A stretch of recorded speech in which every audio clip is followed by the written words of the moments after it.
Hello friends, welcome to defence matrix. तो Ukraine द्वारा claim किया जा रहा है कि उन्होंने एक हाइपरसोनिक मिसाइल को इंटरसेप्ट किया है और ये missile Russian KH-47M2 Kinjal missile है, जो कि एक एयर लॉन्च्ड बैलिस्टिक मिसाइल है और मैक 10 की मैक्सिमम स्पीड को ये अचीव करने में सक्षम है और सुडो बैलिस्टिक ट्रैजेक्टरी फॉलो करती है, साथ ही साथ 2000 किलोमीटर की मैक्सिमम रेंज देती है।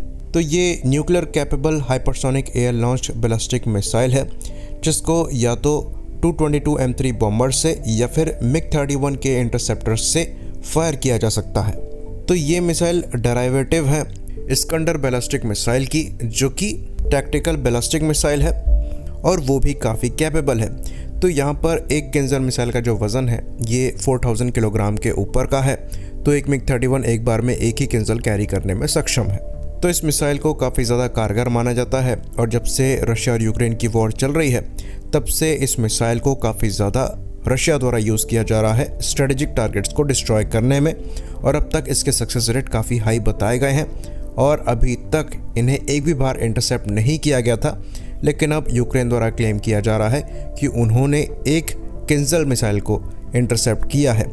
तो एक्चुअल स्टेटमेंट की बात करें तो यूक्रेनियन एयरफोर्स के कमांडर द्वारा ये क्लेम किया है कि किंजल जैसे मिसाइल को यूएस के Patriot surface to air missile system ने शूट डाउन किया है।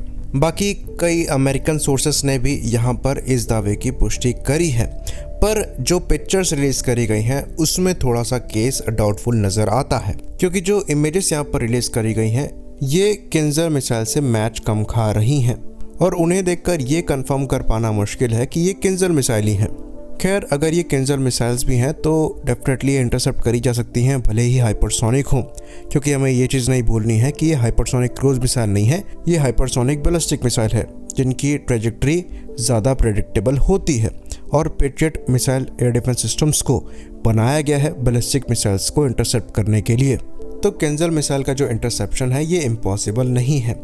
तो यूएस द्वारा कुछ पेट्रियट मिसाइल सिस्टम्स यूक्रेन को प्रोवाइड कराए गए थे, जो कि इनके द्वारा अप्रैल में ही रिसीव किए गए हैं। तो इन पेट्रियट बैटरी को ऑपरेट करने के लिए करीबन 90 ट्रूप्स की रिक्वायरमेंट है, जिनको पहले ही यूएस में ट्रेंड कर दिया गया था। तो ये एक्चुअली काफ़ी एक्सपेंसिव सिस्टम है। यहाँ पर एक मिसाइल का कॉस्ट ऑलमोस्ट $4 मिलियन पड़ता है और एक लॉन्चर का कॉस्ट ऑलमोस्ट $10 मिलियन पड़ता है। तो इनको पेट्रियट की पैक 3 मिसाइल्स दी गई हैं, जो कि बैलिस्टिक मिसाइल्स को ही इंटरसेप्ट करने के लिए स्पेशली बनाई गई हैं और 30 किलोमीटर की रेंज में ये बैलिस्टिक मिसाइल्स को इंटरसेप्ट कर सकती हैं। ऑल्दो पहले पेट्रियट की सक्सेस को लेकर डाउट्स रहे हैं और पास्ट में काफ़ी ग्लिचेस भी नोट करे गए हैं, इवन फ्रेंडली फायर्स भी नोट करे गए हैं, लेकिन ये सिस्टम धीरे धीरे मैच्योर हुआ है और कैपेबल बना है। बाकी ये जो पैक 3 मिसाइल्स हैं ये किंजल से भी ज़्यादा फास्ट और लॉन्ग रेंज की बैलिस्टिक मिसाइल्स को इंटरसेप्ट करने के लिए बनाई गई हैं। तो किंजल का यहाँ पर जो इंटरसेप्शन हुआ है ये कोई इम्पॉसिबल सी बात नहीं है। तो इस इंटरसेप्शन से डेफिनेटली यूक्रेन को एक बड़ा मोरल बूस्ट मिलेगा और रशिया के लिए चैलेंज बढ़ेगा। तो जो कुछ इमेजेस रिलीज करी गई हैं यूक्रेन द्वारा, इनमें पेट्रियट सिस्टम के शिकार की बात करें तो एक किंजल मिसाइल है, जिसको ऐसा क्लेम किया जा रहा है कि 4 तारीख को इंटरसेप्ट किया गया था। वहीं पर 6 तारीख यानी कि कल करीबन 8 शाहिद 136 लॉन्चिंग म्यूनिशंस को इंटरसेप्ट किया गया है। तो यहाँ पर चीज़ों को समझना बहुत ज़रूरी है। जैसा कि हमने डिस्कस किया, पेट्रियट मिसाइल सिस्टम जो हैं ये काफ़ी एक्सपेंसिव होते हैं और एक मिसाइल का कॉस्ट ऑलमोस्ट $4 मिलियन के आसपास का होता है।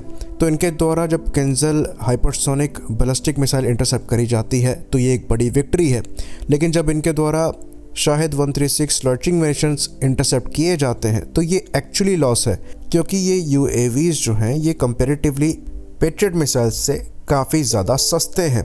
तो ये एक्चुअली यूक्रेन का ही नुकसान हो रहा है। अगर बड़े नंबर में शाहिद ड्रोन्स को इंटरसेप्ट किया जाएगा इन पेट्रियट मिसाइल्स से तो बहुत जल्द ही यूक्रेन का स्टॉक ख़त्म हो जाएगा, और क्योंकि ये मिसाइल इनको यूएस द्वारा दी जा रही हैं तो इनको फिर से यूएस के पास जाना होगा एक्स्ट्रा स्टॉक के लिए, जो कि लॉन्ग टर्म के लिए एक वायबल ऑप्शन नहीं है। तो यूक्रेन को इन पेट्रियट एयर डिफेंस सिस्टम्स को काफ़ी केयरफुली यूज़ करना होगा और ये इंश्योर करना पड़ेगा कि इनको वहीं यूज़ किया जाए जहां पर इनको यूज़ करने का फ़ायदा हो। आई होप इन्फॉर्मेशन क्लियर रही हो। इसी बात पर इस वीडियो को ख़त्म करेंगे। लाइक करिए, सब्सक्राइब करिए। जय हिंद।